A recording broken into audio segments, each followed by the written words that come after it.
Hello dear students. Today we see the next concept in this topic, that's a pulse, and the second one it's a blood pressure. So first of all we see the pulse. I think so all of you know something about the pulse. तुम्हाला सगळ्यांनाच माहिती असेल थोडंफार pulse म्हणजे काय. बरेच वेळेस आपण डॉक्टरकडे जातो आणि डॉक्टर आपल्या ब्रिस्ट रिजन वरती त्यांचे 3 फिंगर्स ठेवतात आणि आपला पल्स चेक करतात. ओके, पण हा पल्स काय आहे? It is a series of pressure wave that travels through the arteries due to ventricular systole. म्हणजे ज्यावेळेस वेंट्रिकल सिस्टोल म्हणजे कोणती फेज?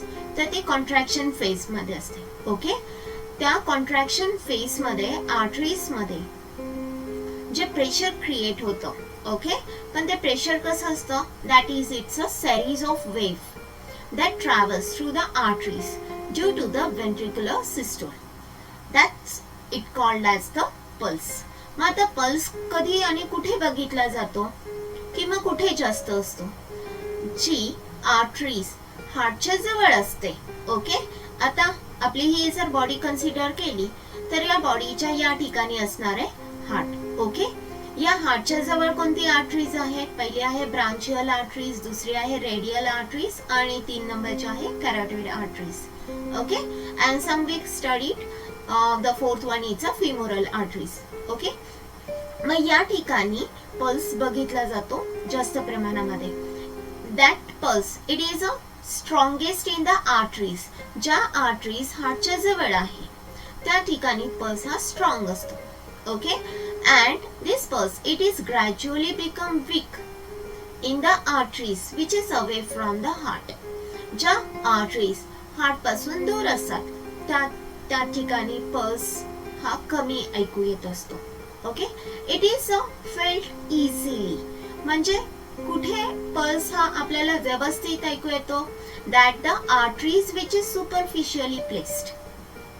मी मागच्या व्हिडिओ मध्ये सांगितलं होतं, ज्यावेळेस आपण हिस्टॉलॉजी ऑफ आर्टरी स्टडी केलेला त्यावेळेस मी तुम्हाला सांगितलं होतं की usually the arteries which is deeply situated in the body but the few of arteries, काही ज्या आर्टरीज असतात त्या बॉडीमध्ये सुपरफिशियली प्लेस्ड असतात. मग त्या कोणत्या आर्टरीज आहेत?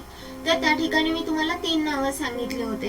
पहिली होती ब्रांचियल आर्टरीज, दुसरी होती रेडियल आर्टरीज आणि 3 नंबरची आहे ती आहे फिमोरल आर्टरीज. मग या ठिकाणी आता फिमोरल आर्टरीज कम्पेअर जास्त केलं जात नाही. मग कोणती आर्टरीज आहे? कॅरोटिड आर्टरीज असते जी मानेमध्ये असते, which is present in the neck region. Brachial arteries की जी आर्म रिजन मध्ये असते आणि रेडियल आर्टरीज की जी ब्रिस्ट रिजन मध्ये असते.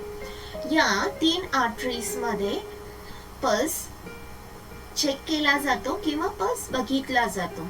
The pulse it can be felt easily in the superficial arteries like the radial arteries which is present in the wrist region, and the second one is a carotid arteries which is present in the neck region.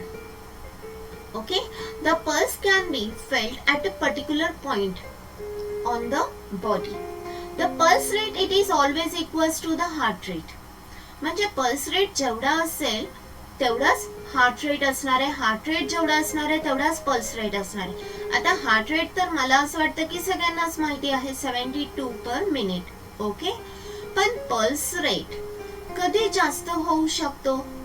ज्यावेळेस sleeping condition असेल, emotions मध्ये असो, आपण exercise करत असो किंवा anxiety मध्ये असो, म्हणजे आपल्याला कशाची तरी चिंता असेल. Okay, that is that time the pulse rate it is normal than that of the pulse rate it is higher than that of the normal level. Means it may be the 100